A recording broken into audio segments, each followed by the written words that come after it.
Med ključnimi področji, na katerih deluje agencija Spirit Slovenija, je tudi področje tehnološkega razvoja.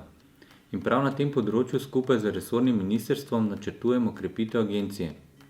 Zavedamo se, da podjetja pričakujejo predvsem ponudbo subvencij za tehnološko-razvojne inovacijske projekte.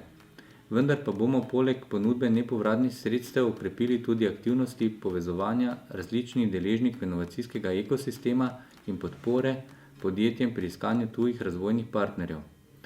Verjamemo, da bo splet teh podpornih aktivnosti pripeljal do uspešnejših povezav med raziskovalno in gospodarsko sfero, pa tudi do kakovostnejših projektov, ki bodo vodili v tehnološko preobrazbo podjetij. To pa bo okrepilo njihovo odpornost na prihajajoče izzive ter mednarodno konkurenčnost.